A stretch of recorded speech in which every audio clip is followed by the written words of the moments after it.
when you stood up and you defied them and you said, I'm not going to do this, you said they had to get rid of you. Yes. So the 65-year-old sex tourist who was ready to partake in his fantasy, which would have been a nightmare for me and for all children. Who would want to have sex with a 65-year-old? I don't know, but definitely not appropriate, not something I wanted. And he kicked us out. He says, too risky, because I fought back. Yeah. And I tell kids, fight back. Fight, kick, scream, bite. Do what you got to do. Don't be polite. And I should have done that, but, I didn't realize the criminal entity I was dealing with.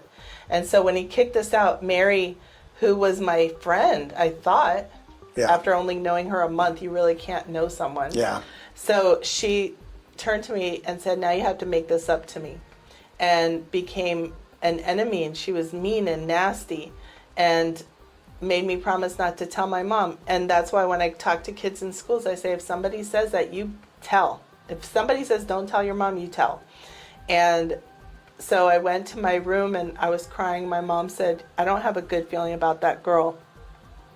I don't want you to hang around her anymore.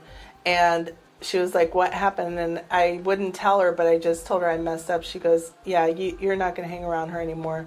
So my mom had been groomed by her just as much as I was, because she was a single mom. She had met her. She had met her on several occasions. And fell for the act. Yeah, for the act. They come on time. They bring you back home. They don't do anything to raise suspicion. But in your gut, like I think about Mary now, I knew she was a prostitute.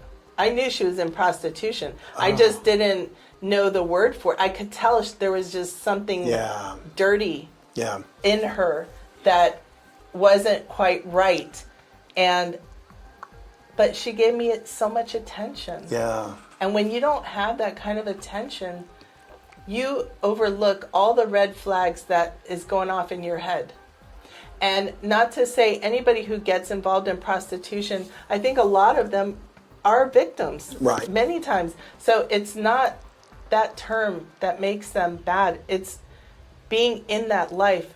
You can tell somebody has gone through terrible, disgusting experiences that no child should ever have to live through. Right.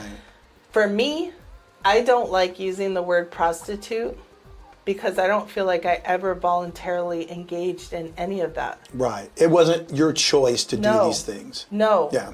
And so that first experience, the next day, Mary had some other kids come and lure me away to a car.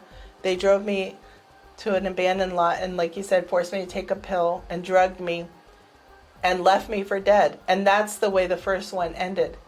But for God, Amen, I would have died. Did you ever determine what it was they gave you? No, but the doctor told my mom, because she found me with the payphone hanging down, and I was on the side of the road. The doctor said it was lethal because I was little, so what they gave me should have killed me, but it didn't. And God saved me. So that was the first experience. God saved me. Amen.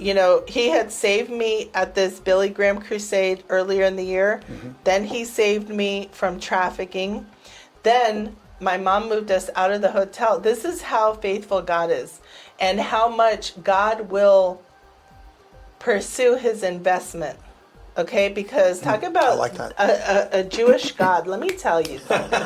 He knows how to handle his investment. And let me tell you, he will always get his man or his woman. Yeah.